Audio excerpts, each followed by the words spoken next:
When Marvel Studios decided to finally bring the Fantastic Four into the Marvel Cinematic Universe, they knew this wasn't going to be just another superhero flick. This was a big deal. The Fantastic Four are basically Marvel's original superhero team, the ones who kicked off the whole superhero comic craze decades ago. So, the challenge was pretty huge. How do you respect that classic legacy while also making something fresh and exciting for today's fans? That's where director Matt Shakman stepped in. If you've seen his work on shows like WandaVision, you know he's all about smart storytelling with a cool twist. For First Steps, Shakman wanted to lean into a very specific vibe, something inspired by the 1960s. Why the 60s? Well, that was the golden era of the space race, a time when people really believed in the future and the power of science and exploration.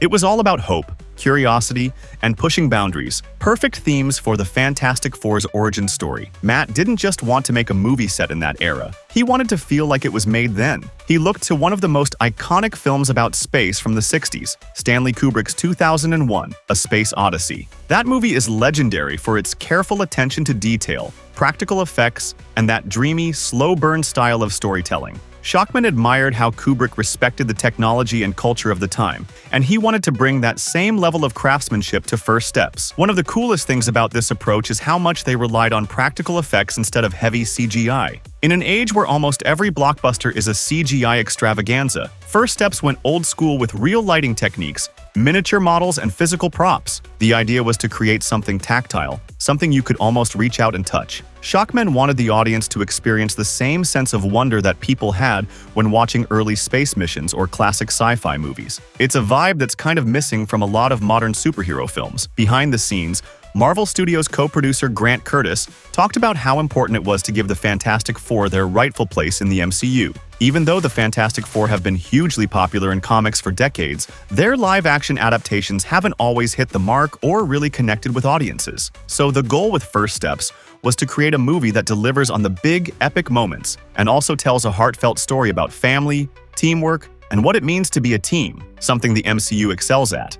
Casting for the Fantastic Four First Steps was a huge deal. The filmmakers knew from the start that they needed actors who could really bring these legendary characters to life, not only as superheroes, but as real, relatable people with chemistry and heart. Leading the pack is Pedro Pascal as Reed Richards, the brainy, visionary leader of the team. Pedro is known for bringing intensity and depth to his roles. His Reed is a guy carrying the weight of his discoveries and the responsibility of leading his friends through some seriously wild stuff. Pedro actually dove into learning real science to make his portrayal feel authentic, which shows in how naturally curious and thoughtful his Reed comes across. Then there's Vanessa Kirby as Sue Storm, the Invisible Woman. Vanessa's take on Sue goes way beyond the typical love interest or sidekick role you might expect. She brings a strong, independent vibe, showing that Sue's every bit as smart and capable as the rest of the team. Vanessa was really into the chance to explore Sue's personality layers,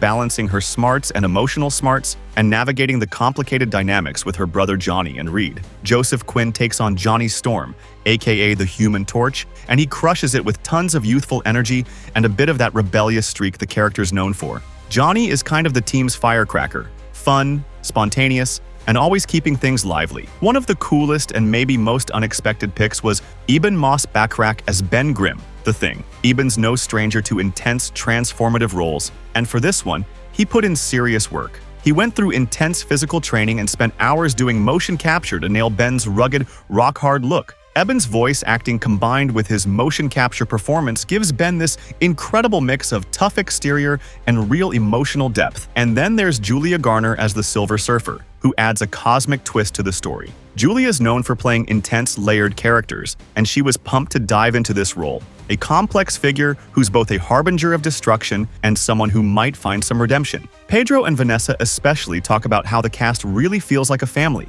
just like their characters. It's that natural connection that really helps sell the story of this iconic family coming together.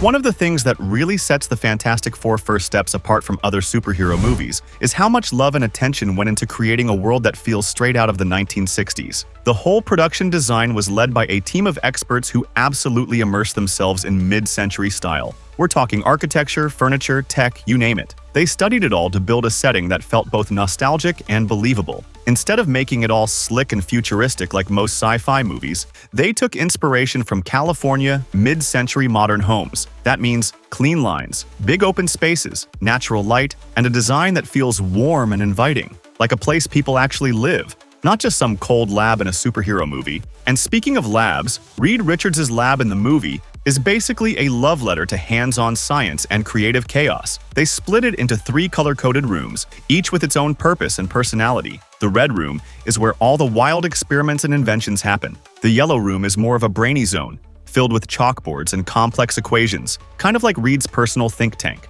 And then there's the blue room, which is more high-tech, full of monitors and communication gear. Having real physical sets like these gave the actors something solid to work with, which made their performances feel more natural and grounded. Now let's talk about one of the coolest behind-the-scenes details, the spaceship. Yep, the team actually built a massive 14-foot-tall model spaceship for the movie. They used vintage camera lenses and classic filming techniques to make it look like something out of a 60s sci-fi film. The model has a real texture and weight to it, which makes the space scenes feel way more authentic than what we usually see today. The costumes also deserve a shout-out. Inspired by NASA's original spacesuits from the 1960s, the outfits worn by the Fantastic Four mix retro realism with superhero flair. They're practical, but they also look seriously cool with just the right mix of functionality and style. The materials and colors were all chosen to match the tone of the era, making the suits feel like something you might have actually seen on a real mission to space back in the day. And then there's the lighting.